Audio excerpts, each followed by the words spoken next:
pour le grand écran. Pour voir tous les films et pour rêver ensemble, on a tous une bonne raison d'aller au cinéma.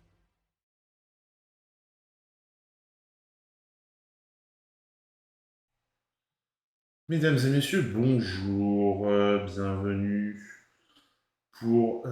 J'ai pas encore l'habitude du bureau là, je me suis dit tiens c'est quoi ce truc noir là. Bienvenue pour cette émission, on va faire le tour des sorties de la semaine. Qu'est-ce que c'est des trucs nouveaux là, effet de message. Ah ouais ok, ils ont fait un nouveau truc là. Comme Die Bates, vous pouvez faire des trucs. Ah ouais. Bah utilisez-le pas, hein. Tant qu'à faire. Voilà, bon, ceci étant, nous voilà donc réunis avec un peu de retard, j'en suis désolé. Mais j'avais une ou deux courses à faire pour ces sorties de la semaine du 19 juin. Pour une fois, on va le faire le jour des sorties. Incroyable. Incroyable mais vrai. On va attaquer tout de suite, hein, tant qu'à faire. Avec un premier gros film Pixar qui revient au cinéma avec la suite de Vice Versa, très originalement appelée Vice Versa 2, dont on regarde la bande-annonce. Alors Riley, et ce stage? C'était bien. Elle part en stage pendant 3 jours et on a le droit qu'à c'était bien.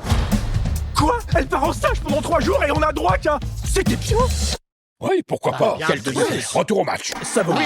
C'est quoi le score? C'est parti. Par Disney et Pixar. Riley est officiellement une adolescente. T'as pas encore fait ton sac? Je suis complètement nulle. Un peu excessif, non? Mais j'ai rien fait, je l'ai à peine touché. Laissez faire la professionnelle.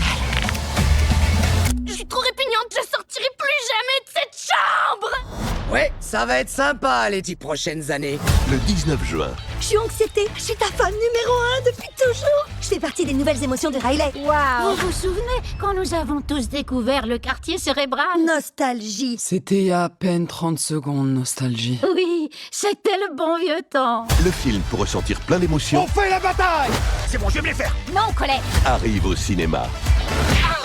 Oh, des Tokiwaki, tiens! Check, check, check, tu m'entends? Il faut que j'appuie sur le bouton. Ici, joie, bien reçu, terminé. C'est génial. Ne regarde pas en bas et avance. Elle va réussir. Pas vrai? Coussi coussa. Vice Versa 2. Il y a un chapitre 2. Exclusivement au cinéma le 19 juin. Voilà, ils sont obligés de préciser exclusivement au cinéma, puisque c'est vrai que Disney a sacrifié Pixar pendant un certain moment en ne sortant leurs films que sur leur fameuse plateforme Disney+, qui est une catastrophe commerciale pour Disney. Bien fait. Qu'est-ce qu'on nous dit sur le film? Carton commercial, donc le volet qui était sorti en 2015 a été un tel carton commercial que ils ont récolté 858 millions de dollars de recettes et en France 4,5 millions de spectateurs, d'où l'envie de faire une suite, bien entendu.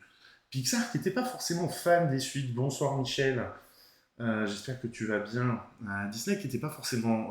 Pixar, pardon, qui n'était pas forcément fan des suites avant que Disney ne les rachète. Et Disney voit bien l'intérêt commercial de faire des suites, puisque ça permet de remettre en rayon des produits dérivés qui sont déjà créés. Donc tout ça à moindre coût pour faire de l'argent. Nouveau réalisateur, côté réalisation, Pete Docter et Ronaldo Del Carmen ont cédé leur place à Kelseman qui pour l'occasion met en scène son premier long métrage. Il a par le passé principalement œuvré en tant que storyboarder. Donc, sacrée promotion. Record, la première bande-annonce de Vice Versa 2 a réalisé 157 millions de vues en 24 heures, dépassant le précédent record établi par La Reine des Neiges. Mon Dieu, La Reine des Neiges est battue. Casting vocal, les nouvelles émotions, on les voit originales de Maya Hawke pour Anxiété, Ayo Edebiri pour Envie, Paul Walter Hauser pour Embarras et Adèle Exarchopoulos pour Ennui, qui double également la version française, c'est mieux. Et c'est la deuxième fois que Adèle Exarchopoulos double un personnage Pixar, puisqu'elle avait doublé Flamme dans la version française d'Élémentaire. La bande de Riley, pour être au plus près de la réalité en montrant une adolescente, les membres du studio ont fait appel à un groupe de 9 filles âgées de 13 à 16 ans, surnommées la bande de Riley. Elles sont venues de Californie, de Washington et de Louisiane, afin d'avoir un panel complet des adolescentes américaines. Voilà, travail de terrain, de recherche. Nous voulions un groupe diversifié de jeunes filles aux origines et aux intérêts variés. Certaines aiment la musique, d'autres l'art pictural, d'autres encore sont des étudiantes athlètes. Ces jeunes filles ont suivi l'avancée du film pendant 3 ans, en livrant leurs recommandations sur des cahiers et dans des réunions Zoom. Un engagement récompensé par une invitation à la première de Vice Versa 2 à Hollywood. J'espère qu'ils les ont payés, parce que juste participer à l'avant-première, à la première, même pas l'avant-première, à la première de Vice Versa de Hollywood, c'est pas cher payé quand même. Du réel à la fiction, le réalisateur Kelsey Mann et le producteur Pic Docter ont des enfants qui rentraient dans l'adolescence au moment de la jeunesse du deuxième volet, une étape qui les a visiblement beaucoup inspirés. Vice Versa 2 est né de l'association fortuite d'une recherche que j'effectuais sur l'animation et les émotions en tant que personnage et du fait qu'à l'époque, ma fille traversait une période de chamboulement. Je me souvenais avoir moi-même beaucoup changé au collège, devenant plus silencieux, plus conscient de moi-même, moins exubérant. D'où cette question, qu'advient-il de la joie enfantine? Puis, 5 ans après la sortie du film, Kelsey Mann m'a dit que Vice Versa avait vraiment résonné en lui parce que ses enfants étaient aussi passés par là. Le réalisateur, lui, a également beaucoup mis de lui dans le personnage de Riley.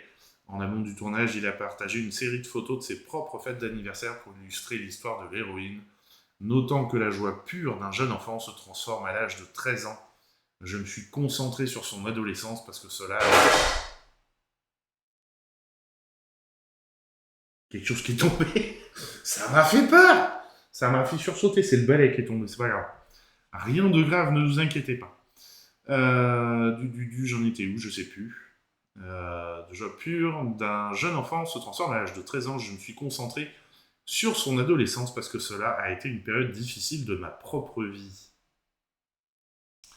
Une suite prévisible, la suite de Vice Versa n'est pas née du hasard, elle a été mûrement réfléchie, au point même d'être anticipée à la fin du premier opus. Ok, je retire ce que j'ai dit plus tôt, autant pour moi. En effet, le film se termine par une phrase provocatrice de joie. Après tout, Riley a 12 ans maintenant, qu'est-ce qui pourrait mal tourner? Alors qu'un nouveau bouton où est inscrit puberté apparaît sur la console qui gère les émotions. Comme le constate le producteur associé Mark Nielsen, c'est à ce moment-là que nous nous sommes rendus compte que ce premier film mettait en place la prochaine étape de la vie de Riley.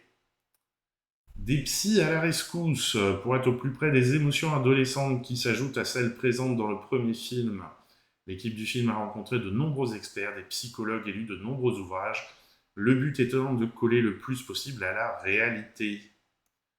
Douce Lumière, la directrice artistique Lumière, Rona Liu, a beaucoup travaillé sur l'éclairage afin de faire ressortir les couleurs des personnages très identifiables. Pour cela, elle a souhaité obtenir un éclairage diffus et doux pour que la teinte de chaque personnage brille. Son équipe a également dû faire face à une difficulté supplémentaire, l'usage d'une console nouvelle génération qui change de couleur en fonction de l'émotion qui l'utilise.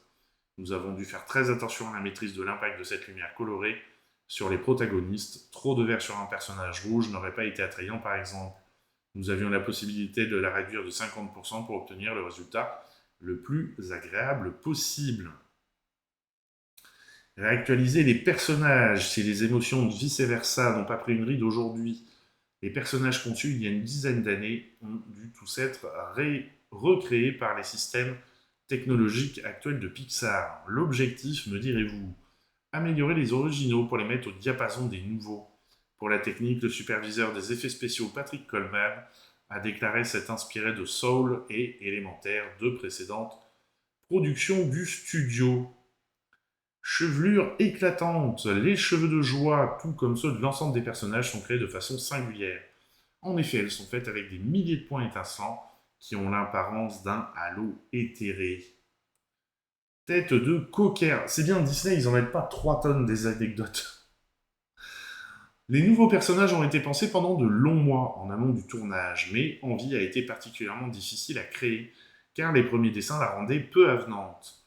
Après de nombreuses discussions, Keiko Murayama, en charge des effets visuels, a rassemblé de nombreuses photos de chiots, parmi elles celle d'un cocker spaniel triste et tout mouillé. Tout le monde dans le studio s'était alors exclamé « c'est elle ». Ado Pacipeste, l'actrice Lilimar Hernandez, qui double Val, s'est réjouie de voir à l'écran une adolescente populaire, qui pourtant n'est pas montrée comme une peste, contrairement à de nombreux films. Elle confie à ce sujet « Personnellement, j'ai toujours été déçu qu'on méprise dans les médias les filles plus âgées, cool et fonceuses, au lieu de les présenter comme des grandes sœurs à admirer. Aujourd'hui encore, je me souviens de la fille de CM2 qui me donnait des conseils, m'apportait des bonbons alors que j'étais en CE2. Ou des filles plus âgées de la classe de mannequinat qui avaient une démarche d'enfer, mais ne manquaient jamais l'occasion de me mettre en valeur. Val peut certainement avoir une influence puissante, mais nous soulignons toujours sa gentillesse, son empathie et ses propres luttes contre le sentiment de ne pas en faire assez. Non seulement le film célèbre les filles que nous admirons, mais il nous montre aussi leur humanité et tout ce qui les rend si spéciales. Un monde plus grand, contrairement au premier long métrage, Vice Versa 2, a été réalisé dans un format plus grand, en 2:39, parce que le réalisateur voulait montrer le monde en expansion de Riley, bien vu. La console est à l'image de l'écran, rallongée pour accueillir d'autres émotions. Les antagonismes, pour figurer la différence entre le monde réel et celui de la conscience de Riley, les maquettistes et les habilleurs ont ajouté au décor des chewing-gums sur le trottoir, des crottes d'oiseaux, des rayures et des graffitis. L'idée étant de rendre la réalité plus sale que la propreté et les formes douces de l'esprit. Côté musique, la compositrice de la bande originale a confié qu'un événement de patin à roulettes en plein air et la musique du DJ l'avait beaucoup inspiré. Moi, je voulais qu'on sente la vitesse, la détente, que l'on ait le sentiment que tout peut partir en vrille, se cracher à tout moment, mais tout ceci avec la joie et l'intention, l'énergie nécessaire. J'ai utilisé un rythme de batterie rockabilly swing avec une basse entraînante et des guitares électriques pour donner un coup de fouet au thème. Un orchestre avec pas moins de 83 musiciens a enregistré la partition. 83 musiciens, ça fait beaucoup. Il y a combien de musiciens dans un orchestre philharmonique ?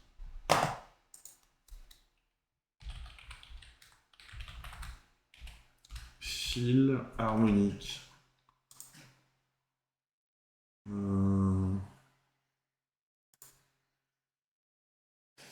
Alors, 3 familles d'instruments, corps d'instruments, ouais, ok.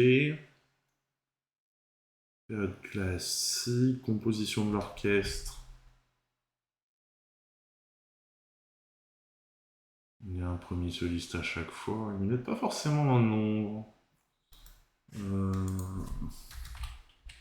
Nombre de musiciens.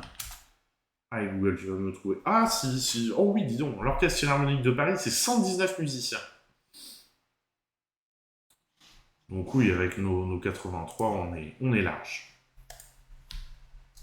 Voilà donc pour cette grosse sortie de la semaine qui annonce déjà les vacances d'été. Les lycéens sont en train de faire leurs épreuves de bac. Voilà, ça approche à grands pas. Hein. L'été, c'est quand ? Le 21, c'est vendredi. Voilà, c'est pas mal, ça arrive.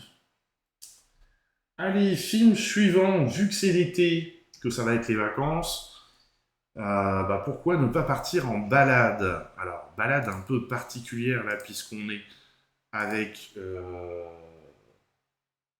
Ah oui.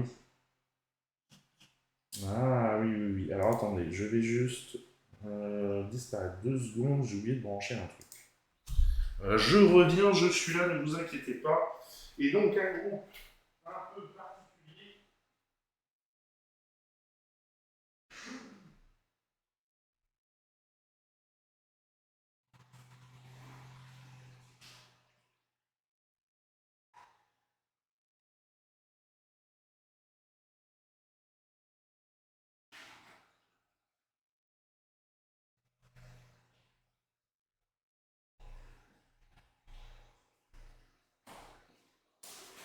Puisqu'il s'agit des groupes de motards des États-Unis, les gros gangs, avec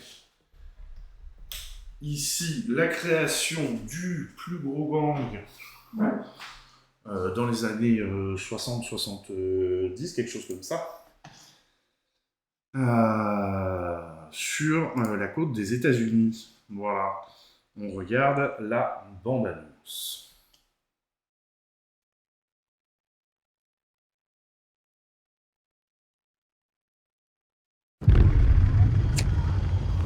I've been thinking, I can't run this club forever. I built this from nothing. This is our family. You and me, kid. From the beginning? Yes, please. It was the golden age of bike riders. And I never felt so out of place in all my life. That's when I saw him for the first time. It took my breath away. I'm Benny. 5 weeks later, I married him. I thought I could change him, you know? Not to be different, but to be, I don't know, like he's wild. Hey! Told you to take that jacket off. You'd have to kill me to get this jacket off.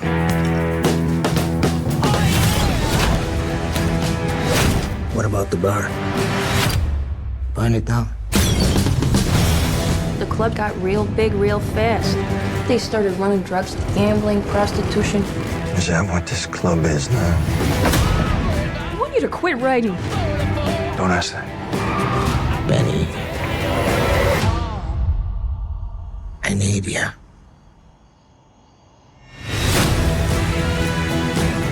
You can't have him. If he wants to ride a bike, he'll ride a bike.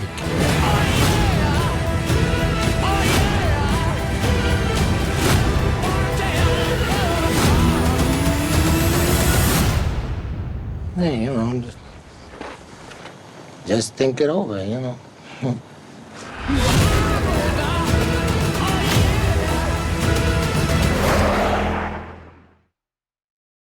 Voilà, je cherchais le nom, c'est les Vandals de Chicago, qui a été bien entendu un des groupes les plus violents, les plus problématiques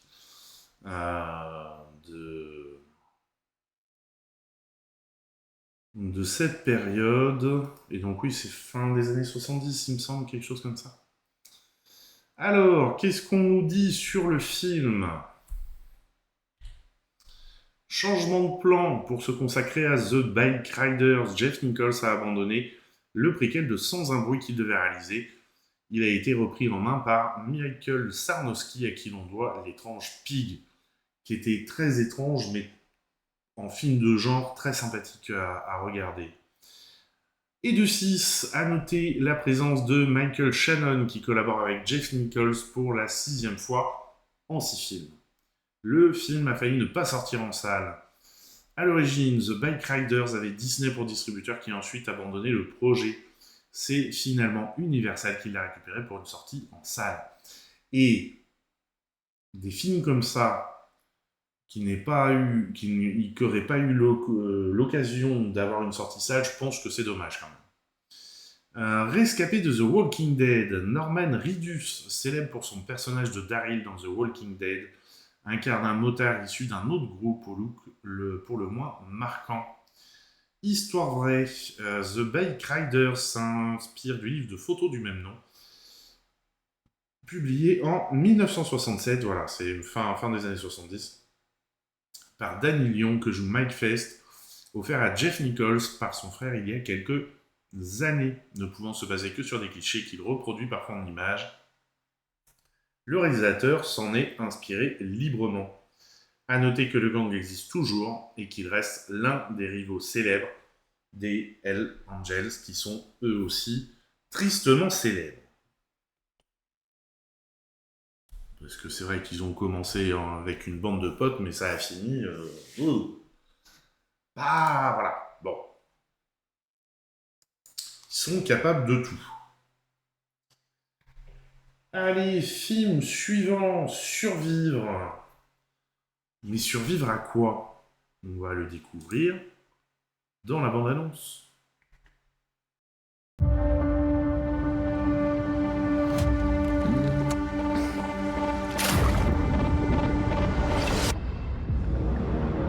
Mon ami, mon petit garçon. Arrête, papa. Cheese.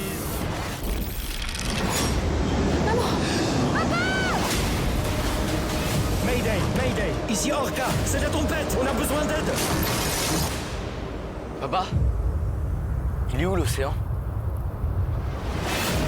Mayday, Mayday, l'océan a disparu. 4 passagers à bord. Est-ce que vous savez ce qui se passe? Une inversion des pôles magnétiques. L'océan s'est retiré Et a submergé les terres. Ben! La dernière fois que ça s'est passé, c'était il y a plus de 700 000 ans. L'océan pourrait revenir. Ce sera d'une très grande violence.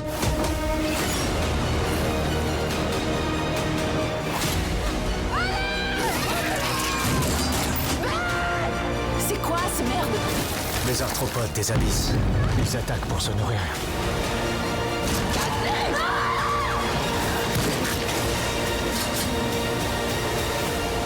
Ça arrive.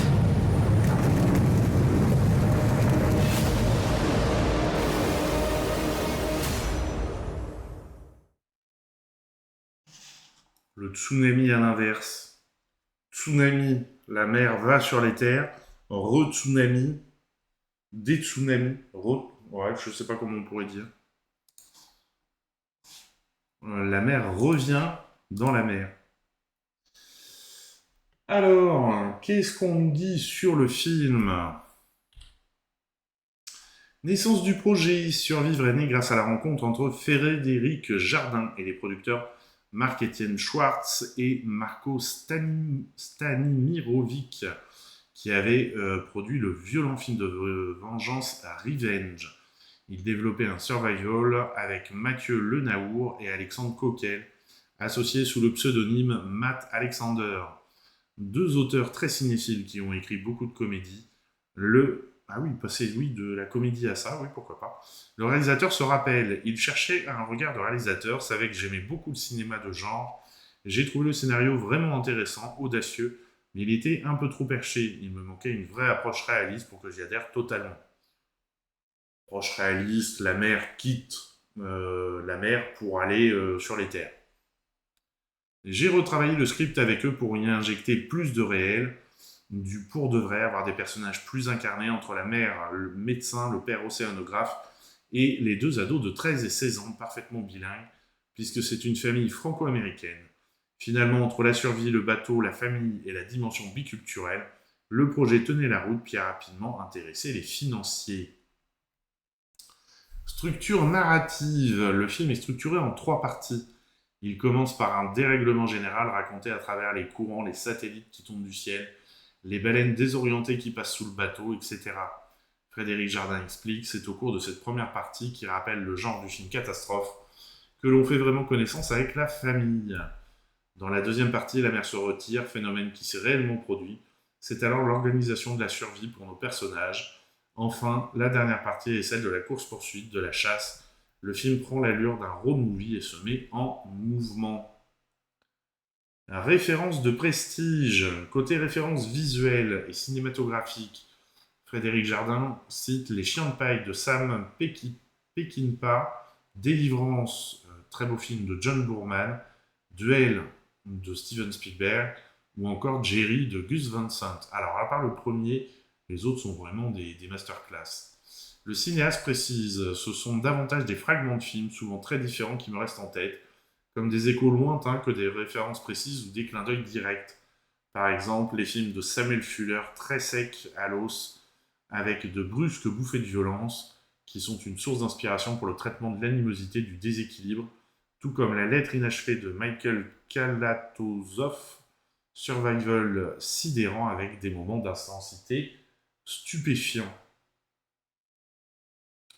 Tournage au Maroc. La 3e partie du film, celle de la course-poursuite, a été entièrement filmée en décor réel, à Boulmandadès, au centre du Maroc. Frédéric Jardin confie, c'est un lieu magnifique, très sauvage, où à ma connaissance personne n'avait encore jamais tourné. En amont, on avait fait un minutieux travail de repérage pour rendre crédibles les gorges, les canyons et la faille finale censée être des fonds marins d'où la mer s'est retirée. Les acteurs n'étaient pas doublés, ont tout fait eux-mêmes, y compris les 2 jeunes comédiens qui arpentaient parfois des zones très escarpées. On n'a pas triché, c'était tout l'esprit de ce tournage. Pour les scènes en mer, Frédéric Jardin a réellement tourné sur un bateau au large du Maroc, près de la frontière algérienne, où la mer est très bleue et peut évoquer celle des Caraïbes. Le réalisateur se souvient, la houle était très forte, l'équipe était malade, sans parler des méduses, c'était parfois assez rocambolesque. Pour la scène de tempête, au moment où l'océan se retire, j'étais au plus près des acteurs afin que l'on ressente cette expérience de leur point de vue, ce qui s'accordait également avec la logique économique de notre film. Côté logistique, le bateau était arrimé à une plateforme et des machinistes le secouaient dans tous les sens, de manière artisanale comme du temps de la naissance du cinéma, sans recours à des pistons hydrauliques en studio. La sensation était tout de même puissante. Pourquoi Émilie Dequesne, après une nuit blanche, expérience extrême d'un père qui doit sauver son fils, Frédéric Jardin souhaitait mettre en image l'expérience extrême d'une mère et a tout de suite imaginé Émilie Dequesne dans le rôle. Il raconte « C'est une actrice totalement vraie, authentique, qui donne tout, qui peut aller dans des zones extrêmes, mais qui permet en même temps de s'identifier à elle facilement. J'étais ravi qu'elle accepte le rôle. » Beaucoup d'actrices françaises disent rêver tourner un film de genre, mais ont souvent peur de s'engager au moment où on leur propose un projet. Émilie était à fond, sans entraînement particulier. Elle était surtout dans le même état d'esprit que Julia, cette mère de famille qui doit rebondir inlassablement comme elle peut pour devenir une guerrière malgré elle. Qui pour Cassie et Ben? Le casting des enfants a duré de nombreux mois. Et ça, on le remarque à chaque fois qu'il y a des enfants dans des films, ils galèrent toujours quand même beaucoup à le trouver. Frédéric Jardin voulait trouver de jeunes acteurs qui parlent anglais et français, sans accent. Il se rappelle, j'en ai rencontré énormément. Lucas Sebel et Lise Delamare se sont imposés. Lise avait un peu plus d'expérience, tandis que Lucas est un collégien qui n'avait jamais fait de cinéma avant notre film. Ce sont des révélations, et leur aisance dans les 2 langues était immédiate. Il fallait que ce soit des ados attachants, insolents, avec la capacité de nous suivre dans ce tournage éprouvant. Ils ont été courageux, ils ont été évidemment malades sur le plateau, ils se sont un peu blessés dans les canyons, sans jamais rien lâcher, comme Émilie. Évidemment, ils sont tombés malades, quoi. Non, ils ne pouvaient pas passer à côté. Bonne condition physique. Pour être en excellente condition physique, Émilie Dequesne s'est préparée tous les jours, soit avec son préparateur, soit en allant nager. Peu à peu, je me suis rendu compte que je pouvais tout à fait être cette mère qui est aussi une warrior, et que c'était parfaitement crédible. Sur le tournage, j'ai maintenu une discipline militaire et un entraînement quotidien. Par ailleurs, je me suis entraîné pour mes quelques dialogues en anglais. Autant je peux avoir facilement des discussions en anglais, autant il m'est difficile d'interpréter un rôle en anglais. J'adopte toujours la même démarche pour rendre mes personnages vivants. J'essaie d'y mettre ma propre personne, de faire une force de ce qui, a priori, pourrait jouer contre moi. Voilà donc pour ce film. Attention, attendez, je vérifie. Le film est interdit aux moins de 12 ans. C'est ça, le film est interdit aux moins de 12 ans. Donc, pensez à un justificatif d'âge si jamais vous voulez voir le film et que vous êtes juste à la limite de l'âge. Le cinéma, s'il a un doute et ne vous connaît pas, pourra vous refuser l'entrée. Ça coûte rien de le répéter. Allez, film suivant, film présenté au Festival de Cannes, Maria, dont on regarde la bande-annonce. Je voudrais être actrice. Vous vous appelez comment? Maria. Maria Schneider. Vous avez quel âge, Maria? 19. Vous seriez la 2e tête d'affiche. Et puis Marlon Brando m'a dit oui. Brando?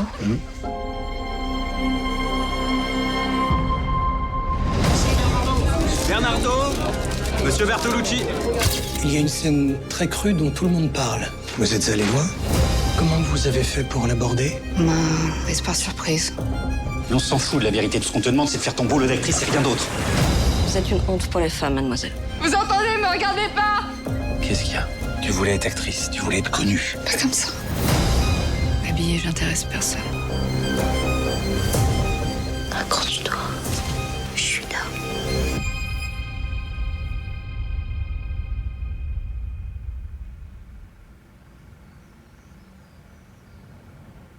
Coupé.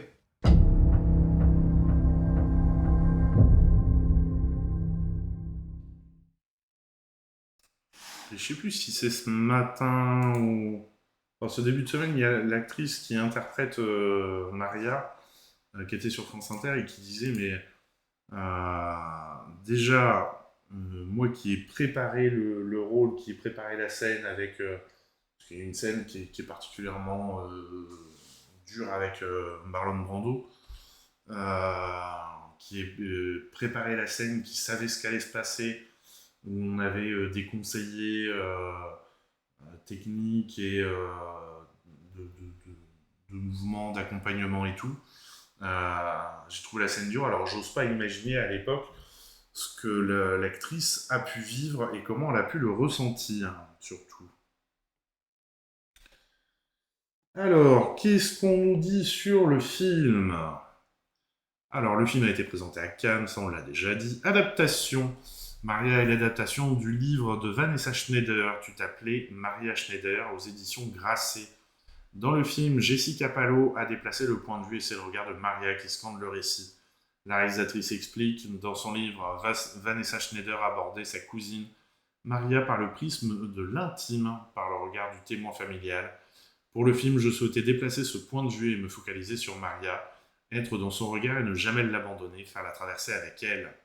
Le film est donc raconté uniquement à travers les yeux de Maria Schneider.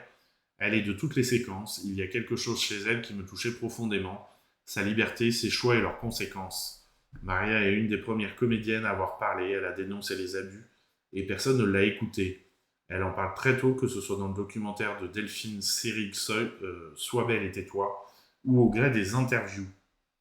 Cette parole s'inscrit dans une époque où il était impossible de remettre en cause la parole et la position de certains réalisateurs et acteurs, parce que j'imagine que remettre en cause Marlon Brando, ça devait pas être simple. On n'évoquait pas la place de la femme dans le cinéma, ni les dérives que l'on passait sous le silence au nom de l'art. La création peut-elle émerger de l'humiliation, de la douleur et du mépris ? Ce que le film interroge, ce sont les limites de l'art, l'utilisation d'une jeune comédienne et de la trahison qu'elle ressent.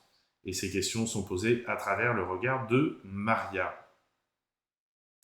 L'histoire de Maria Schneider m'a percuté.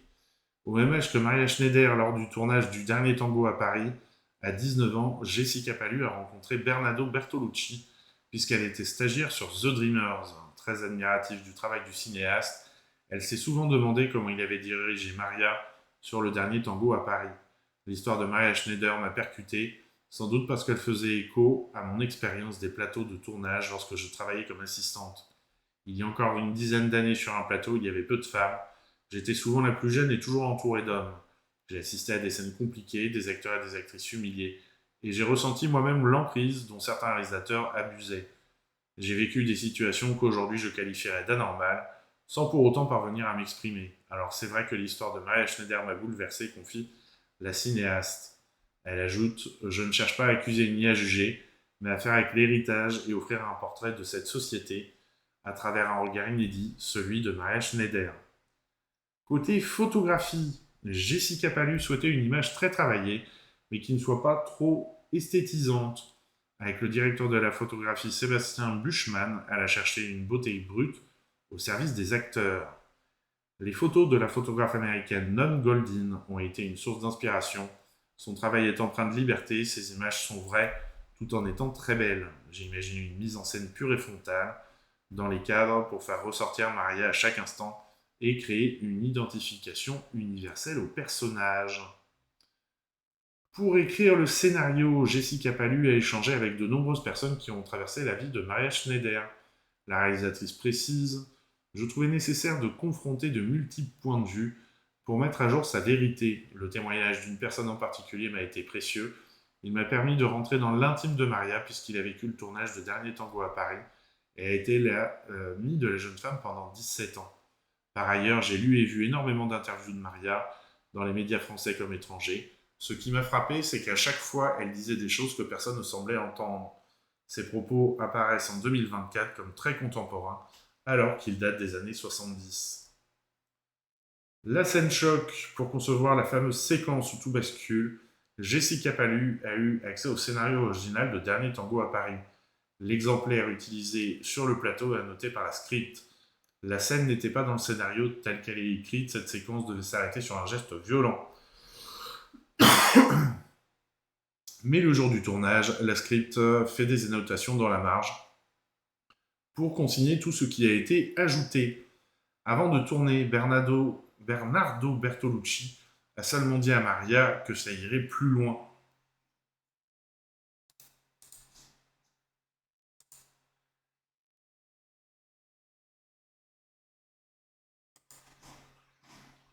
Je voulais juste vérifier un truc. Il irait plus loin. Il avait l'habitude de rajouter des scènes, de susciter l'improvisation, de chercher l'accidentel qui nourrit le cinéma. Mais là, avec le beurre, il y a une limite franchie. Lorsque Marlon Brando baisse le pantalon de Maria, prend le beurre, ce n'est pas écrit. La jeune femme est prise par surprise et plaquée au sol. Bernardo Bertolucci lui-même, dans ses propos a posteriori, l'a reconnu clairement. Il a dit qu'il voulait les vraies larmes de Maria, une réelle humiliation. Ambiance. Coordinatrice d'intimité. Pour cette séquence, une coordinatrice d'intimité était présente sur le plateau. Il s'agit de quelqu'un qui n'intervient pas dans la mise en scène, mais qui veille sur les acteurs. Jessica Pallu ajoute « J'avais aussi un cascadeur, parce que dans cette séquence, c'est un homme de 90 kg qui retourne violemment sur le sol une jeune femme de 19 ans. » Matt Dillon et Marlon Brando. Jessica Pallu voyait deux solutions pour jouer Marlon Brando. Soit trouver un acteur qui était son sosie, soit quelqu'un qui pouvait l'évoquer dans ce qu'il a représenté. La fascination, le mythe d'Hollywood. La cinéaste raconte, Matt Dillon, c'est Rusty James, l'acteur dont on affichait le poster dans sa chambre d'adolescent. Il m'a confié que comme Brando, il lui arrivait de rejouer le monologue du Dernier Tango à Paris quand il était jeune. À l'image de Maria, il est devenu un acteur très tôt et n'était pas préparé à cette soudaine immersion dans le milieu. Ce qui est arrivé à Maria aurait pu lui arriver. Il y a eu quelque chose de beau dans la relation entre Maria et Brando, une sincérité dans la bienveillance de Marlon. Dans une scène, ils se parlent d'égal à égal et il lui confie combien il se sent perturbé par ce tournage très particulier. Il n'empêche qu'à un moment, ça a dérapé. Je crois qu'après avoir tourné la scène, Matt Dillon s'est dit à propos de Marlon Brando, son idole, « Comment as-tu pu faire ça ?» Et ça, c'est la vraie question.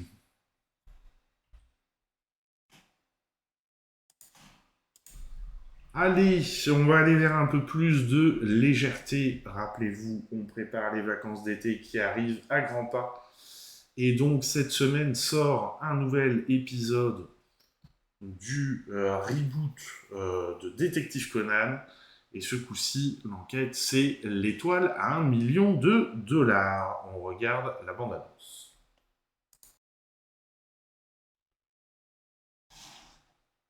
Voilà, donc on est dans du très classique. Les codes sont respectés. J'ai envie de dire, autant prendre du bon temps. On reste sur du léger avec elle et lui et le reste du monde, si la fiche veut bien s'afficher, merci. Comédie française avec Victor Belmondo et Galatea Bellucci, dont on regarde la bande-annonce. On est dimanche soir, c'est la Saint-Valentin, il est vers 2h du matin, il y a cette femme qui m'appelle et elle est coincée dans un ascenseur et moi j'arrive à trouver personne pour la dépanner. Pour inventer des histoires, t'es balèze, toi.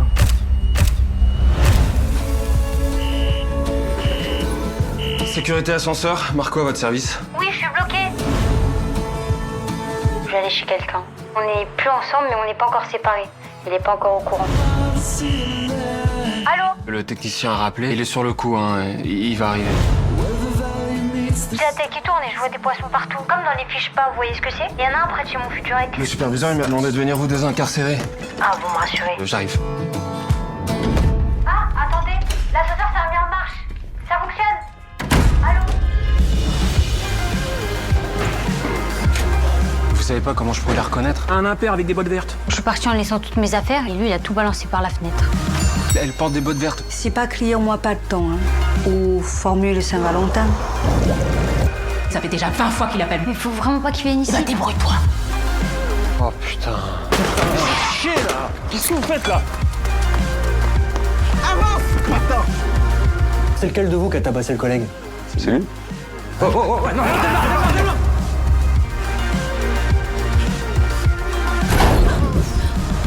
Oh non, pas ça. Je suis déjà restée coincée dans un ascenseur pendant des heures ce soir et ça faisait des bruits bizarres comme si ça allait se décrocher. Je porte la poisse.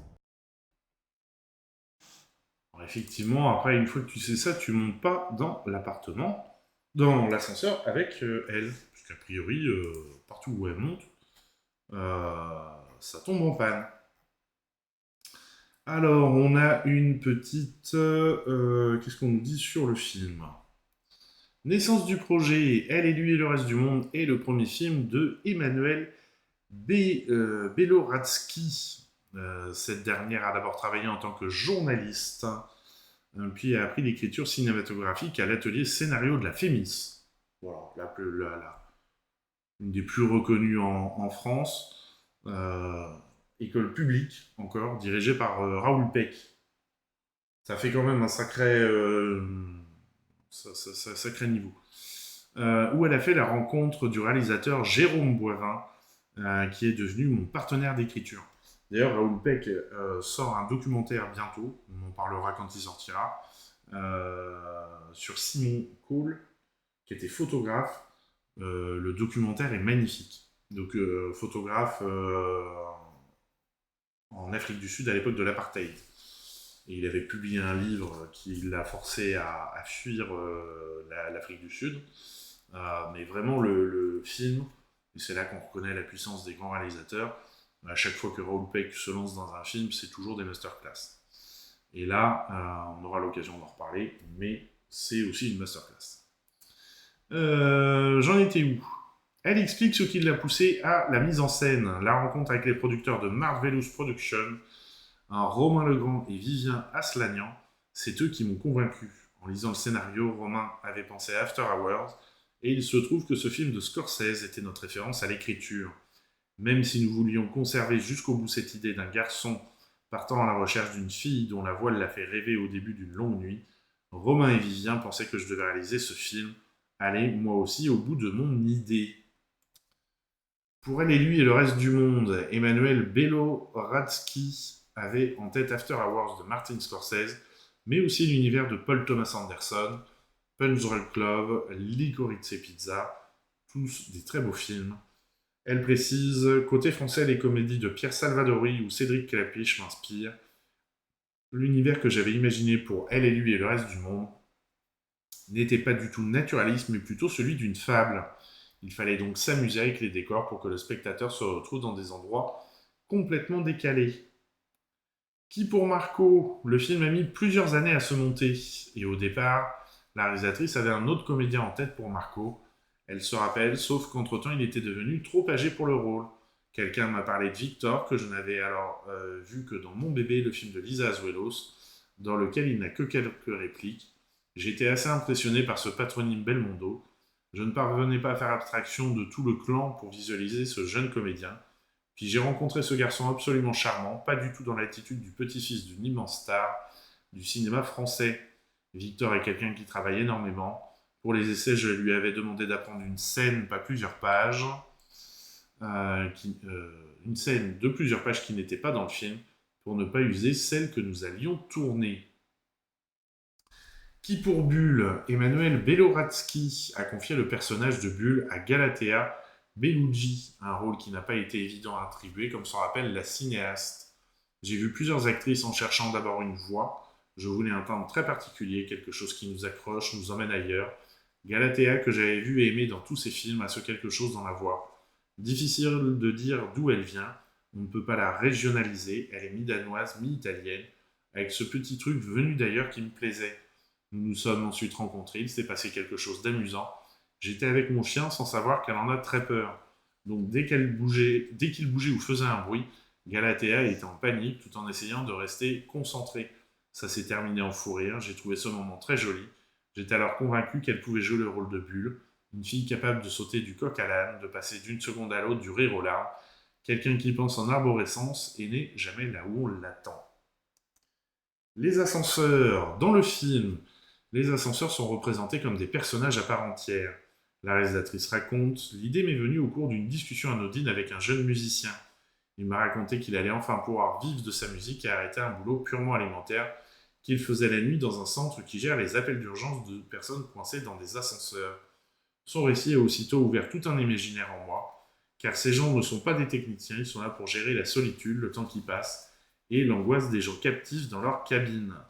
J'ai vu une histoire singulière, un type seul, au bureau, recevant en pleine nuit un appel d'une inconnue, le tout se transformant en début d'une histoire d'amour. Ce n'est quand même pas commun de tomber amoureux d'une voix. Partir chercher cette personne dans la nuit sans savoir à quoi elle ressemble non plus. J'y voyais un pas de côté décalé, une vraie promesse de cinéma. Et effectivement, c'est vrai que l'accroche est plutôt originale et marrante. Allez, film suivant, Hors du temps. Qui lui a été présenté au dernier festival de Berlin. Film de Olivier Assayas avec Vincent Macken, Michel Esco, Nine Durso, Nora Hamzaoui et Maud Wheeler. On regarde la bande-annonce. C'est beau ce silence. D'habitude, il y a toujours des avions, des voitures dans le lointain. Là, rien. C'est quand même une situation assez étrange d'être confiné là où on a grandi. C'est quoi? C'est mes chaussettes. L'été arrive et t'as besoin de chaussettes? Tout à fait. Trop de souvenirs, trop de passé. Que vous partagez avec votre frère? Oui. C'est marrant, avec Paul, vous avez l'impression d'être ensemble depuis toujours. Je te dérange une seconde, pardon, excuse-moi. Oui. Tu veux des choux raves? Non, ça va. T'as eu le temps de passer à la boulangerie? Je suis pas psychologiquement prêt pour la boulangerie. C'est ce qui me semblait. Je me suis dit que c'était un peu dur quand même, la boulangerie d'un coup.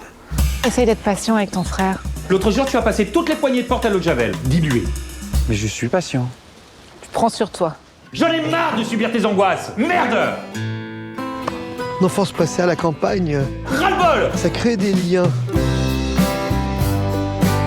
Toute une vie vécue indépendamment, tu ne penses pas que ça fait de vous aussi un peu des étrangers? Bon, hier soir, Carole et moi, on a dû mettre des boules qui est. Hier soir, on a regardé un film muet. Je sais pas, c'est que la musique était trop forte.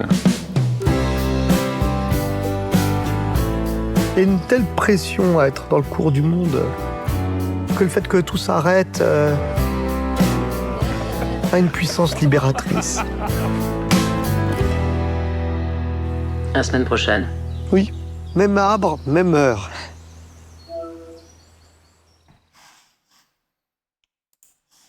Voilà, on le sait, hein, le confinement et le Covid qui vont continuer à nous impacter encore pendant un moment dans les scénarios, dans les retards des films et tout ça.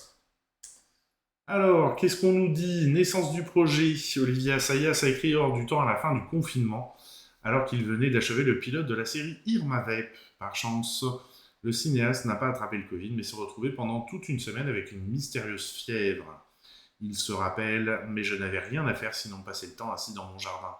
J'ai alors commencé à écrire dans cet état flottant comme une sorte de rêverie. Juste après Irma Vep, c'est comme si j'avais dérivé vers une écriture nouvelle qui prendrait en compte ou intégrerait ou représenterait ce que nous venions de vivre et qui me semblait extraordinaire, mais à la fois abandonné à la question de savoir quoi en faire au juste. J'ai commencé par écrire une scène sur un registre autobiographique, très littéral, puis une autre sur un registre de comédie, et puis tout le scénario dans l'ordre chronologique sans savoir où j'allais, sans savoir où allaient ces personnages, sans savoir ce qui allait advenir d'eux, et sans savoir non plus ce que moi-même j'allais faire de cette succession de scènes. Peut-être aussi donner un sens à ce moment d'immobilité, cette circulation entre le passé et le présent. C'est donc aussitôt imposé, c'était le véritable objet des notes que je prenais. Je me trouvais dans la maison de mon enfance, mes souvenirs revenaient vers moi, sans que j'aie besoin de les susciter. Je ne vois pas comment j'aurais pu y échapper. En même temps, ce retour du passé me renvoyait une interrogation sur le devenir. C'est l'été, il n'y a pas encore de vaccin, on déconfine sans trop savoir quel est l'épisode suivant. Référence picturale. Dehors du temps, les références sont littéraires et surtout picturales. Olivier Assayas précise. Au centre de l'œuvre de Hockney, comme chez beaucoup de peintres que j'admire, il y a la question de la figuration. Comment peut-on être à la fois moderne et figuratif? Les tenants de l'art contemporain jugent qu'elle appartient au passé. Hockney pense, et moi avec lui, que l'art peut être à la fois figuratif, c'est-à-dire, dans le cas du cinéma, raconter une histoire portée par des personnages crédibles, et en même temps être à l'avant-garde des pratiques de son époque. Il y a des percées, des avancées, des inventions qui sont spécifiques au cinéma, qui stimulent aussi les autres arts, avec lesquels le cinéma, d'une manière ou d'une autre, est toujours en dialogue. Retrouvailles pour jouer le réalisateur, Olivier Assayas a fait appel à Vincent McCain, qu'il venait de diriger dans la série Irma Vep, qu'il avait sollicité pour Double Vie. On venait de tourner ensemble Irma Vep, où de la même manière il s'était inspiré de moi pour inventer un personnage de cinéaste. C'était une sorte de pastiche, il s'appropriait à travers mes tics de langage, ma gestuelle. Pardon. On ne se ressemble pas du tout physiquement, donc j'aimais bien qu'il y ait cette distance qui me permettait de me sentir libre par rapport à la façon dont il me représentait. Parce qu'en vérité, je ne me reconnais pas tant que ça. En fait, je suis même la dernière personne capable de voir à quel moment Vincent m'imite ou ne m'imite pas. On me le dit, donc je le crois. Un contrepoint dans la répartition des rôles, Étienne incarné par Mischa Lescott, et le contrepoint de Paul qui interprète Vincent McCain. Olivier Assayas précise, il y a un paradoxe qui fait tenir le film debout. C'est que Mischa me ressemble plus que Vincent. Autant j'ai souvent joué avec une certaine ironie vis-à-vis de moi-même, je me représente très névrosé, mais plus nervosé que je ne le suis réellement.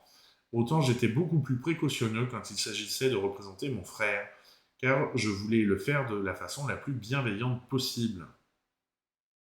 D'une certaine façon, il y a des choses que je ne m'autorisais pas avec le personnage de Vincent, que je m'autorisais avec le personnage de Vincent, et que je ne m'autorisais pas avec le personnage de Mischa, qui avec pudeur et tact était toujours sur le fil. Détail important, il y a dans Hors du temps une attention aux gestes, aux chemins répétés, aux itinéraires et à la façon dont le sentiment se traduit, mieux parfois par une action. Olivier Assayas raconte « J'aimais l'idée de faire un film où les événements les plus marquants seraient aussi dérisoires que le fait de brûler une casserole ou raboter une porte. Ce sont les 2 coups de théâtre. » Aussi parce que je ne me suis jamais posé de questions de dramaturgie ou de narration en l'écrivant au fil de la plume sans jamais savoir où j'allais. Le film s'est déployé dans le processus de son faire. J'ai pas compris. Aussi parce que je ne me suis jamais posé de questions de dramaturgie ou de narration en l'écrivant au fil de la plume sans jamais savoir où j'allais. Le film s'est déployé dans le processus de son faire. Ah oui, il a déroulé au fur et à mesure. C'est toujours comme ça d'une manière ou d'une autre, mais cette fois c'était plus radical. Film hanté, Olivier Assayas a tourné Hors du temps chez lui, une chose qu'il redoutait beaucoup. Au-delà du désagrément matériel qui n'est pas négligeable, de faire rentrer chez soi dans son intimité une équipe de cinéma, au résultat, cela s'est mieux passé que ce que je craignais. J'avais même parfois suffisamment de distance pour me sentir un peu comme le décorateur de mon propre film. Cela dit, avec le recul, il demeure quelque chose qui révèle de l'inquiétante étrangeté. Je parle souvent et peut-être toujours de fantômes dans mes films, et là c'est un film qui est vraiment hanté. Ni Paul ni Étienne ne sont chez eux, ils sont chez leurs parents et persistent à être chez leurs parents. Mais leur rapport avec ces fantômes est différent. Étienne a fait refaire sa chambre pour se débarrasser du passé, il l'a modernisée, il l'a remise au temps présent, tandis que Paul a lui un rapport irrésolu avec le passé. Et au lieu de le mettre à distance, il fait l'inverse. Il fait un travail sur lui-même pour s'immerger dans le passé et parvenir à habiter la chambre de sa mère. Il y a quelque chose de littéral dans cette présence des fantômes. On est dans une maison où tous les objets, y compris les plus dérisoires, sont pour moi habités. Pas forcément pour les spectateurs, même si je pense qu'ils le ressentent par d'autres voies. Et j'ai vécu avec ces objets, je les connais, je sais d'où ils viennent, je sais quand mon père les a achetés. Mon père qui avait beaucoup voyagé en Orient, collectionnait les objets d'art asiatique. Ce que je veux dire par là, c'est que je vois constamment en 3D, là où les autres voient en 2D.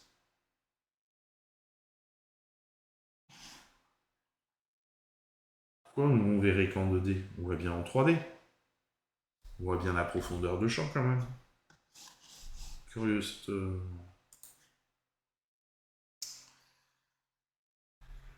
Allez, film suivant. On change d'ambiance. On quitte la comédie pour revenir au drame avec 6 pieds sur terre de Karim Ben Salah, dont on regarde la bande-annonce. Vous voulez que je vous dise un truc? Moi, je m'en fous de l'islam. Je suis pas musulman. C'est normal. Tu es rien. Dove sei? Sono Americo Franco Algero Venezuelano. I have family in New York. I love this city. Vous avez raté plusieurs fois vos examens. Donc forcément, pour le renouvellement de la carte de séjour, c'est compliqué. Madame, ils m'ont laissé 30 jours pour quitter le territoire. 30 jours. La seule solution, c'est de vous faire embaucher. C'est le nouveau. Sofiane. Sauf. C'est encore un nouveau? On vient le chercher dans 1 heure. Ça vous va? Remplis les seaux.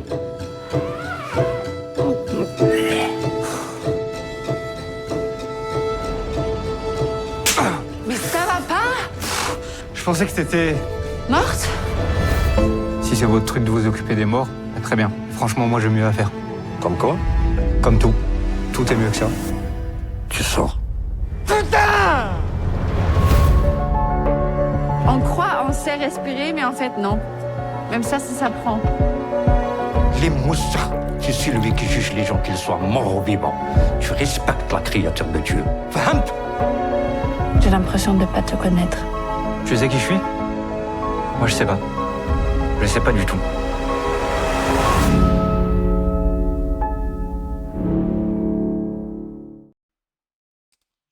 Voilà pour ce film, très beau film. Le personnage principal là qu'on voit a une très belle évolution au fur et à mesure du film. L'acteur l'interprète très bien. Et cette réflexion de la religion avec l'autre embaumeur, il y a vraiment des belles réflexions autour de ça. Et de la manière dont on se cache derrière la religion, ou on se cache de la religion pour accepter des petites entorses. Il y a vraiment, vraiment très très beau film qui pose pas mal de questions. Moi j'ai beaucoup aimé, c'est un des coups, enfin, dans ceux que j'ai vus. C'est un des coups de cœur de la semaine, c'est même le plus gros coup de cœur de la semaine. Alors, qu'est-ce qu'on nous dit sur le film? Naissance du projet. Le film est né d'une rencontre entre Karim Ben Salah et quelqu'un qui lui a parlé de son travail aux pompes funèbres musulmanes et dont l'histoire a inspiré celle du personnage de Sofiane. Le réalisateur confie « Immédiatement, ce contexte m'a marqué. Ensuite, il y a le fait que cela concernait une personne issue d'une classe sociale aisée qui se retrouve catapultée dans un milieu sociétal différent du sien. Évidemment, cela permettait de construire un personnage qui se voit contraint à se poser des questions sur son identité profonde. Une nécessité pour Sofiane qui se sent étranger partout.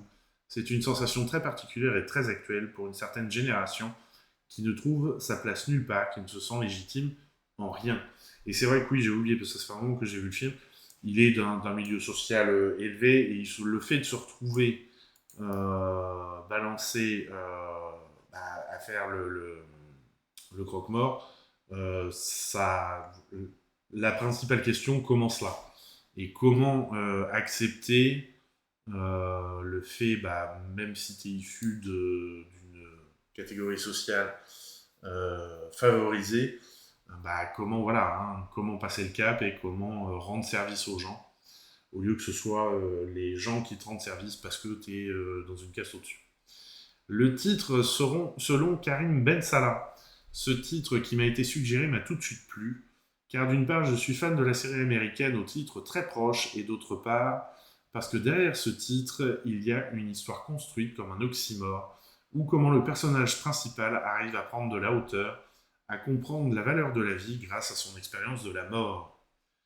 Qui pour Sofiane? Karim Ben Salah a vu Hamza Mediani dans Nocturama de Bertrand Bonello.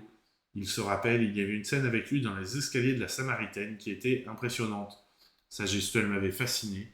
Hamza a une qualité très rare, à savoir une capacité à être présent dans l'absence ou être absent dans la présence. Oh, ça c'est bon. Il est bel et bien là, mais il est difficile de lire les émotions qui traversent son visage. Il possède cette qualité d'être naturellement indéchiffrable. Mise en scène, la caméra devait représenter la manière dont Sofiane voit le monde. Il s'agissait pour Karim Bensala de suivre son parcours mental, qui va d'un enfermement à une ouverture. Le cinéaste précise, on démarre avec un montage composé de nombreuses coupes, des ellipses nerveuses. Puis, peu à peu, Sofiane devenant de plus en plus curieux des autres, la réalisation va vers le plan séquence. À la fin du film, le cadre est de plus en plus dépouillé. Excusez-moi. Sofiane.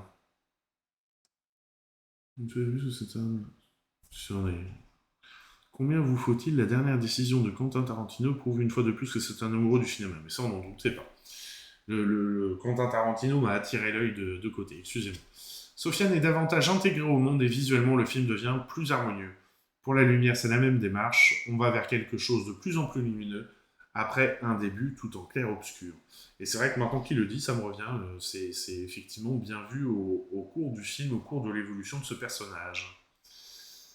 Pourquoi des pompes funèbres? Karim Bensala choisit de situer l'intrigue de 6 pieds sur terre dans le milieu des pompes funèbres musulmanes. Il explique pourquoi. La mort m'obsède depuis très longtemps. Dans mes courts-métrages Le secret de Fatima et Les Heures Blanches, il y a toujours la mort. J'ai à ce sujet un héritage culturel brésilien d'origine portugaise, très très présent. Il y a bien évidemment l'héritage de la guerre d'Algérie, et j'ai aussi une expérience métaphysique de la mort très très jeune. À 6 ans, en allant à l'école, je me suis posé... Oh, bah décidément, ces changements de temps... Pardon. Je me suis posé la question de la vie après la mort, et depuis, ça m'obsède. Je peux dire que mon expérience de la vie s'est faite à travers la mort. Elle est même fondatrice. J'ai grandi en Haïti au moment de la chute de Bébé Doc. En rentrant de l'école, je voyais des cadavres qui gisaient dans les rues. Pour moi, cette expérience de la mort donne tout son sens à la question de la vie. C'est exactement ce à quoi Sofiane se retrouve confronté. Ces changements de temps, c'est pas possible, hein. On s'enrhume en plein été. Quand même n'importe quoi. Allez, on passe au film suivant, The Summer with Carmen, dont on regarde la bande-annonce.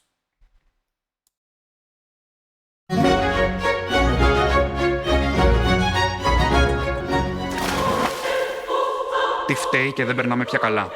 Το σεξουαλικό δεν είναι η αιτία του προβλήματος. Θες να το λήξουμε? Αφού μέσα σου δεν είχε λήξει η ιστορία. Για τον Πάνο δεν είχε λήξει, για μένα. Μπορεί. Όχι μπορεί. Ο Πάνος είναι... καλό παιδί φαίνεται. Κάρμεν! Γιασάκι! Μεθαύριο φεύγει. Θα την πόσο να ξέρω να ησυχάσει και αυτή και εγώ. Τα σκυλιά είναι ευθύνη. Φύγες ταυτιστεί μαζί της. Ήσουν φάση me too. Εντάξει, δεν είχα καταλάβει πόσο μεγάλη ευθύνη ήταν. Έκανε παρεμβολές στο μητρικό μου ένστικτο. Το μόνο που είχες ανάγκη ήταν να βρεις τον επόμενο γκόμενο. Δεν μη πλιέ, ουελά. Αν την ήθελες πραγματικά θα την είχες κρατήσει. Συγγνώμη από αυτό που μου τυχαίνουν καλές περιπτώσεις. Όση αγάπη και να σου δώσω εγώ, για σένα η γκόμενη θα είναι πάντα προτεραιότητα. Ποια μόνα δεν έχει νιώσει ντροπή για το παιδί της. Σωστά.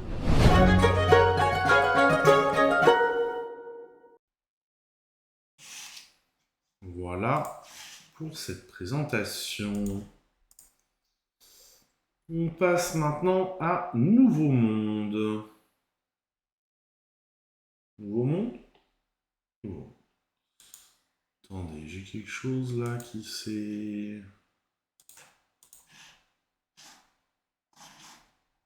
Il doit me manquer quelque chose. Dans tous les cas, Nouveau Monde de Vincent Capello, on regarde la bande-annonce. ايش فكرة شلون ترى امي سليمة داري وريه دمي كنا مقام بايسا مخويان زيوت مخويان. Et sinon à l'école ça va? Ouais. À l'école ça va très bien, ouais. Quoi? Tu travailles pas à côté? Moi? Non. T'appelles comment? Poète. Chandor. Et toi, Chandor? Ouais, je m'occupe d'appartements Airbnb en ce moment. Tu peux m'aider à faire un peu de ménage, tu veux? D'accord. Πάισα πάει το κατίωνε. با چند روز بعد برام بفرست. آره فقط منتظر باشی. ما چندین کار پیدا کردیم. L'important, c'est que tu sois à l'aise. Mais arrête, on dirait Marlon Brando. Ton frère, il est comment? Il est comme toujours, rien ne change pas. Oui. Si tu peux arrêter de jouer s'il te plaît. وانت تشوف فرنسا يكاب نزل كذا مين Bah c'est normal, on habite en France. La tristesse, c'est-à-dire? Qu'est-ce que c'est pour toi être triste? تنها میدانستم در یک لحظه کمکت کنم. روید اینا زیادتر میخوایم نمیفهمیم که چی کنیم. Par rapport aux papiers, il y a de nouvelles ou pas?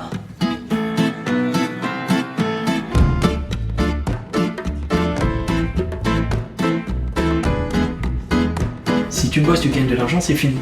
Tout ça, c'est terminé. Tu t'appelles Iris, c'est ça? Iris. Bah oui, Chandor, il m'a parlé de toi. تلاش باش خودت تغییر بدی خودت چگونه تغییر میدی و این سعی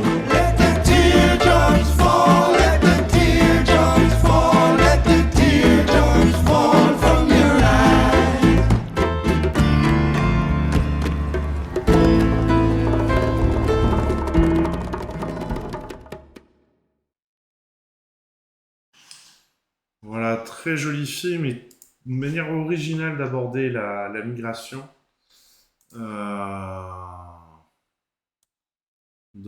Dans ce film, puisqu'ils ont repris l'histoire du personnage principal qu'on voit à l'affiche là en premier plan.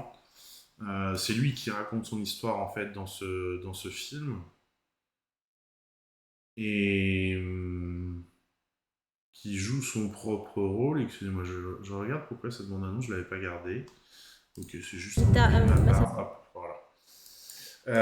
Et donc qui a été obligé de fuir son pays parce qu'il y a Daesh qui Daesh menace de mort, ils ont enlevé une partie de sa famille, dont sa mère.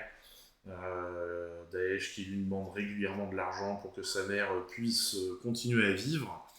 Et donc lui décide de s'exiler. Et comment arriver maintenant en France?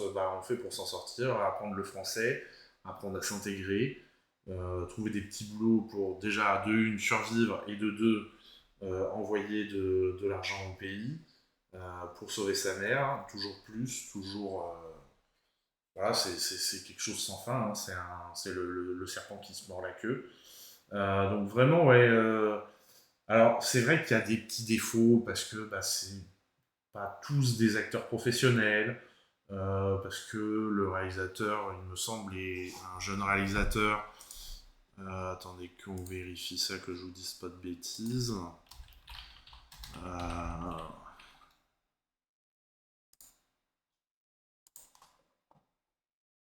Vincent Capello, dont c'est le premier film en tant que réalisateur. Il avait travaillé sur le scénario de Max et Sol, qui étaient de jolis films, mais voilà, là c'est la première fois qu'il passe au scénario. Bon, voilà, il y a des petites imperfections, mais le fond du film est tellement intéressant et prenant, encore plus dans la situation actuelle. Comment on pourrait, en étant humain et conscient des dangers qu'il y a, des horreurs qui se passent sous le régime de Daesh, renvoyer quelqu'un comme ça chez lui, au contraire, même essayer de faire venir sa famille. Mais bon. Voilà, donc vraiment un film plein d'humanité, film vraiment nécessaire, surtout en ce moment. Voilà. Et le prochain film fait partie aussi des films nécessaires, Sinjar, Naissance des fantômes, d'Alex Lieber. Donc là, on est dans le documentaire. C'est ça. Documentaire de 1h43. Non, il y a par contre, alors, il y a un avertissement, il y a certaines scènes qui sont compliquées, mais bon, en même temps, c'est le groupe État islamique qui se lance à l'assaut de l'Irak, et on sait que l'État islamique, là où il passe, bon, on regarde la bande-annonce.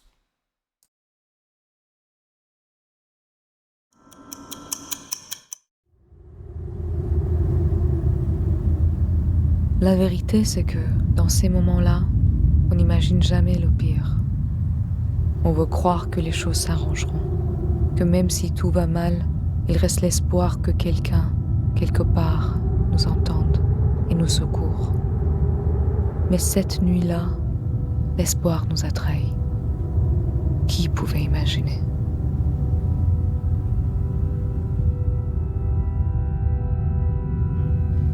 بخوتي مش بهور معك يعني وجهي هتجنن تستيعن ده بيمري يعني أنا بيش ما توقتي إنه ساعتي مراتي دين دانجي وان قوي مدام حتى عامد كوتا إن ما إحنا بنعبي مدانجي باني منا كان أبج أس نانا بس ما براسي وديم مخاونة ديم وقعد أسبيث فكرين تشتكي نخوش سرير مهاتي متاع مثلا متعني نبيل أخوة بتشوفي إذا جاي قد في لك مرتاح فرد ممكن لا مرتاح تادري مرتاحنا بينا وفقري أخوتي السلامة مبقي وانتايا ومروفد مثلا أفاواز برنجانا دهرجا من الجيد كوركي مازن برن عالمة برن قريمة ودكاتي تهيمة ومتشتكي شكي بزانا شبكت مع زحمتها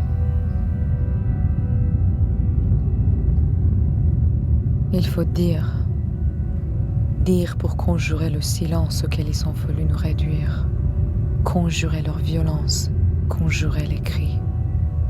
Il faut dire, ouvrir les yeux, sortir du noir.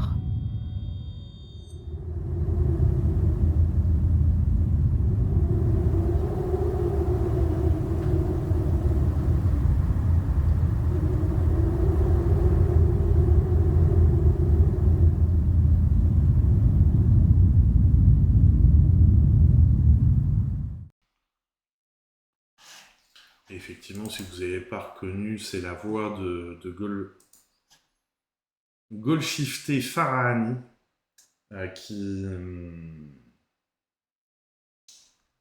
qui raconte les histoires, qui est la voix off. Et bon, c'est pas étonnant que ce soit elle qui porte ce film aussi, vu son engagement.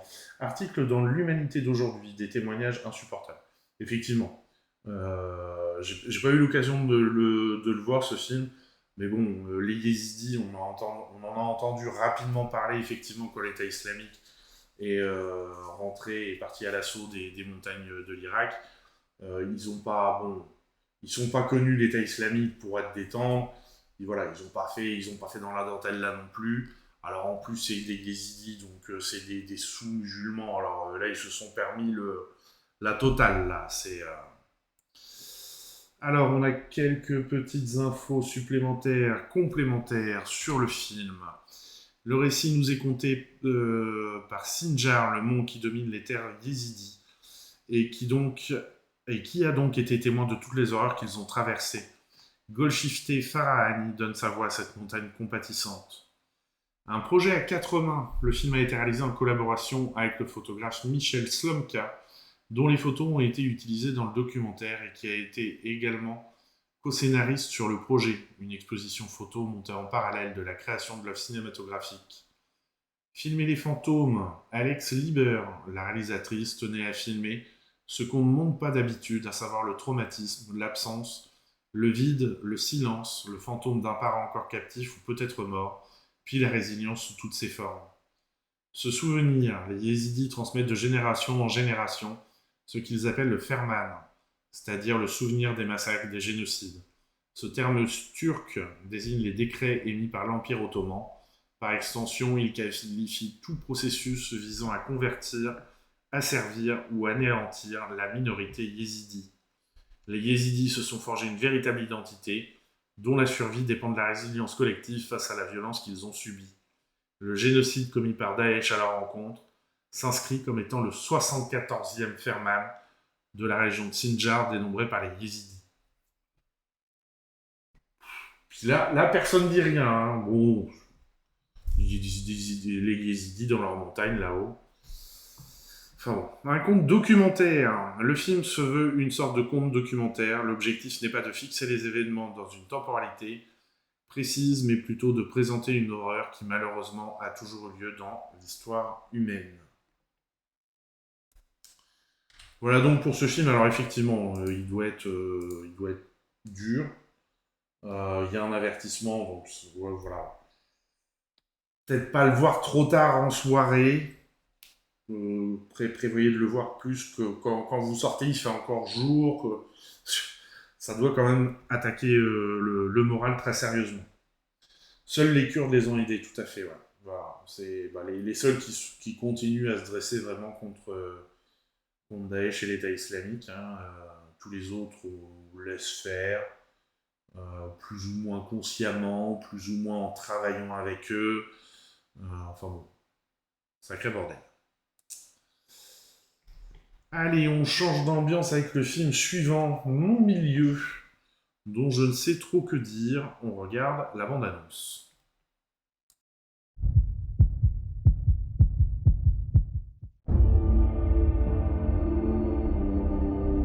Pourquoi t'as fait de la prison? Une erreur de jeunesse. Tu sais, je me suis occupé de ta mère comme j'ai pu. De Clara aussi.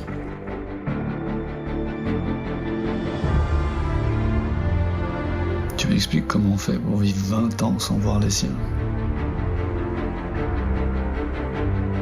J'étais gamin quand je suis rentré.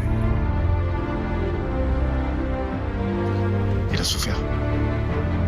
Sur la fin un petit peu, ouais. Mais il est vite parti. Il y a des trucs que t'as pas saisi. Moi, si j'ai envie de buter, je le bute. T'as compris? J'ai pas besoin de toi, ni de ton père, ni de personne. C'est bon maintenant? T'as déconné, frérot. Alors toi, tu t'envoies la moitié de la ville, moi j'accroche avec une meuf, je dois pas la revoir, c'est ça?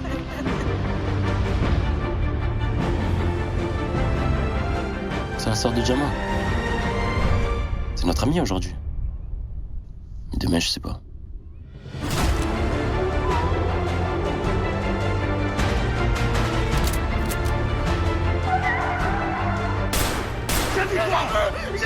Tu sais qui je suis? Frérot, attends, je vais t'expliquer des trucs.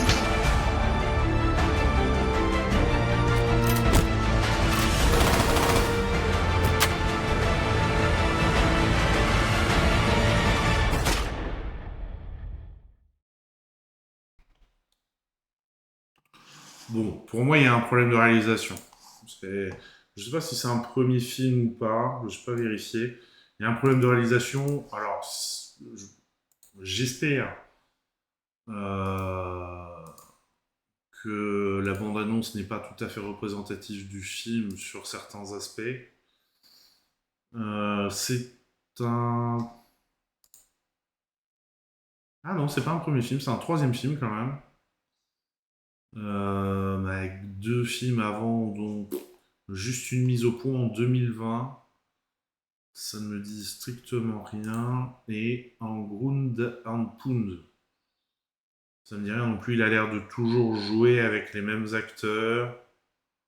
Mais dans la bande-annonce, là, il a joué aussi en tant qu'acteur. Il joue en tant qu'acteur dans ses films, en fait. Mais dans la bande-annonce, là, il y a une surutilisation de la musique pour appuyer le côté grave et bon, ça, des fois, faut éviter parce que ça peut être vite fatigant.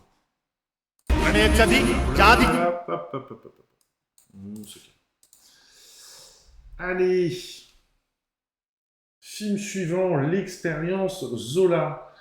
Dont j'avoue que... Alors, j'ai trouvé une bande-annonce. Il me semble qu'elle est pas sous-titrée. Mais j'ai pas trouvé avec sous-titres. J'ai un doute de savoir si c'est celle-là, parce que j'ai regardé pas mal de bandes-annonces aujourd'hui pour préparer les programmes d'été, donc je finis par mélanger un peu. L'expérience Zola.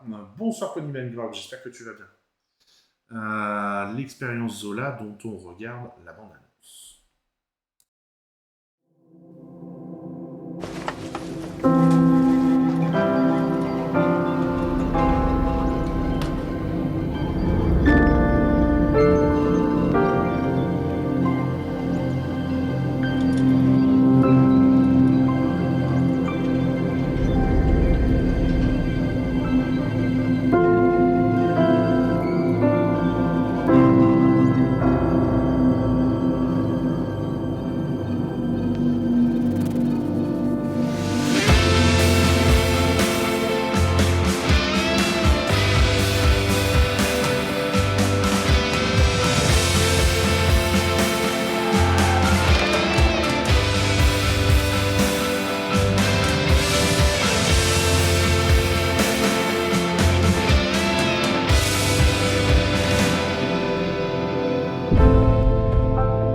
effectivement, je m'étais complètement trompé sur le film. Donc là, on est sur un documentaire. Et effectivement, j'ai choisi cette bande-annonce-là parce qu'il n'y a pas de parole. Parce que j'ai pas réussi à trouver des bandes-annonces sous-titrées sur celui-ci. Et donc, on suit un couple qui crée une adaptation d'une pièce de Zola pour le théâtre. Et donc, a priori, on suit leurs réflexions créatrices avec aussi bien le travail au théâtre que en dehors du théâtre. Voilà. Et on arrive à l'instant que vous attendez toutes et tous, je le sais, l'instant Bollywood.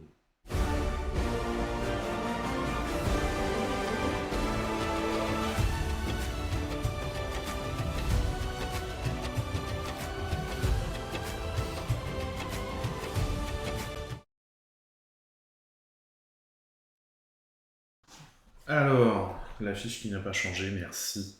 Avec un premier film, Master, qui, je trouve, rassemble pas mal de ce qu'on attend d'un film de Bollywood. Je vous laisse juger.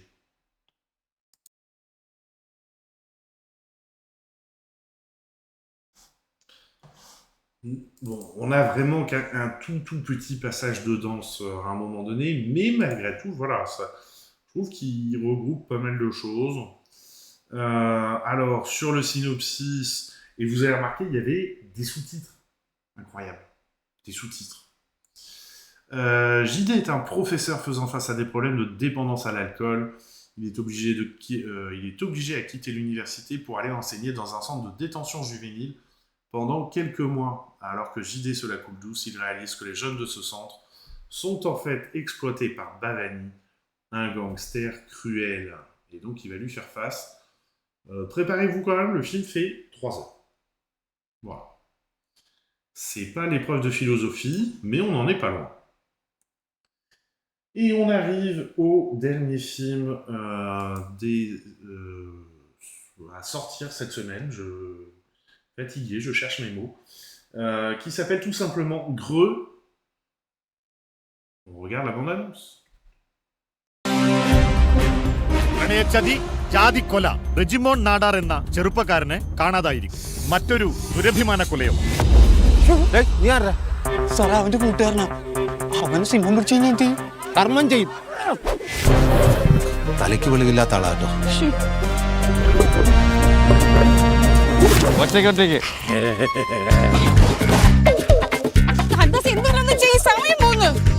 ഞാൻ ഒരു കാര്യം തീരുമാനിച്ചു നിന്റെ അച്ഛന്റെ മുന്നിൽ വന്നു നെഞ്ചും പിരിച്ച് ഞാൻ പെണ്ണു വയ്ക്കും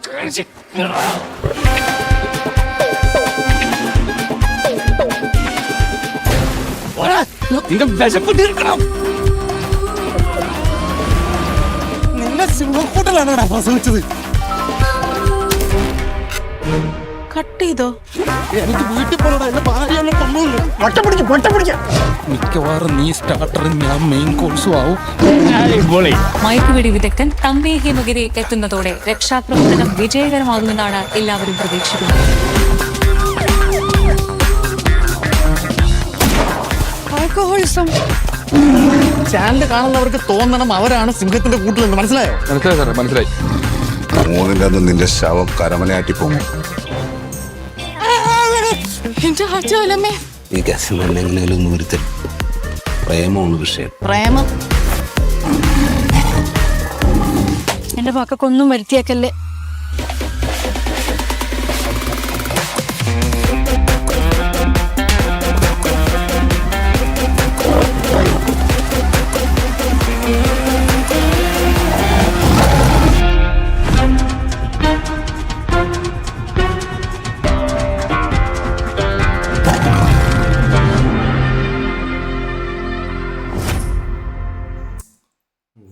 Et là aussi, on a les danses incroyables.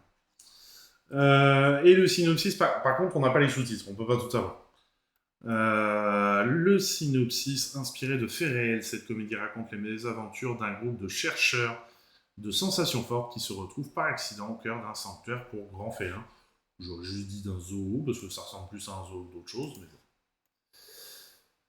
On arrive donc à la fin des sorties de cette semaine du 19 juin, déjà. Dans 2 jours, c'est l'été. Vous y croyez ou vous y croyez pas quand je dis ça? Poum poum poum. Et bah... C'est vrai que là, aujourd'hui, on pourrait se dire non, on n'y croit pas. Alors qu'il y a 2 jours, on crevait de chaud. Mais là, on n'y croit pas pour un sou. Bon, bah j'ai personne à raider en fait. 20h25, c'est vrai qu'il est peut-être un peu tôt pour que les gens aient relancé leur stream. Donc je vais vous souhaiter une bonne soirée. Bonne soirée Michel, bonne soirée Ponyman bonne soirée Mastar. Merci à toutes et tous pour votre présence, merci pour les lurks. Et puis voilà, rendez-vous bientôt. Et prenez soin de vous. Et faites attention. Ouvrez-vous au monde. Tant qu'on le peut encore. Et puis voilà. À bientôt.